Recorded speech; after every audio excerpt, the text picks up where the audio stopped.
le service consiste donc à porter des livres une fois par mois à ces personnes. David Bowie. Oui.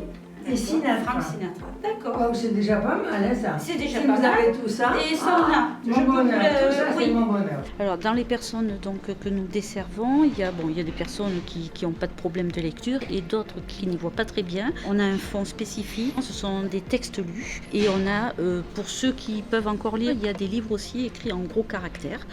Voilà, pour les personnes âgées, mais en même temps aussi qui peuvent avoir un handicap momentané, qui ne peuvent pas se déplacer à la médiathèque. Prendre le tram, c'est toute une histoire maintenant. Je ne peux plus me déplacer.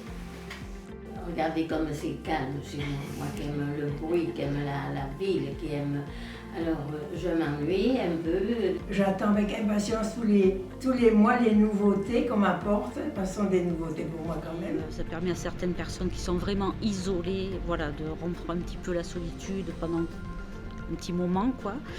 Et ça permet aussi de faire du lien social avec ces personnes-là.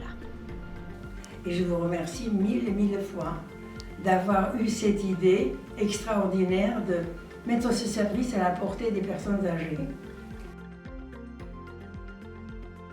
Au sein de cette association, parmi toutes les activités, nous faisons donc des visites de convivialité.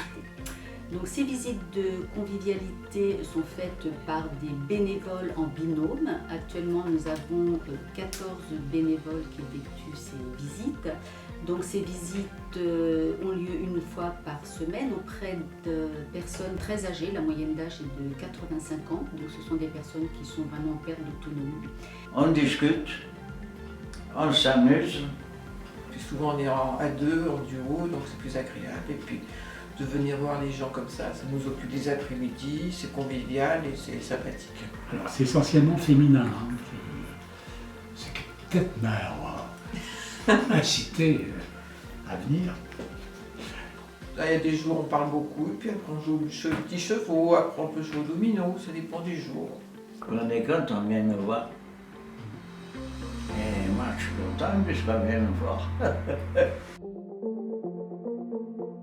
Quand je suis arrivée ici, j'ai vu qu'effectivement la population environnante, il y avait pas mal de personnes âgées qui étaient assez autonomes mais qui avaient besoin de petits services. Quand je vais, elle me fait des courses, elle me fait des armoires. Y compris quand elle s'est retrouvée toute seule, j'ai accompagné son mari à l'hôpital.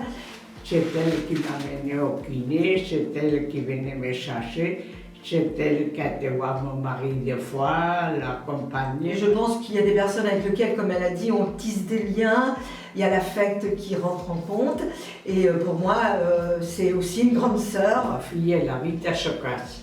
Alors c'est pas facile de venir si vite que j'y arrivais ou je tombais, parce que je peux arriver à tomber sans vouloir. Parce que je tombais plusieurs fois. Moi aussi, un jour, je serais peut-être amenée à avoir besoin d'une aide, ou tout au moins d'avoir une présence comme ça, sur qui on peut compter spontanément, sans avoir à faire des démarches administratives. Et je trouve que ça, c'est vraiment le cœur qui parle, donc c'est les plus belles liaisons, les plus belles relations qu'on peut avoir.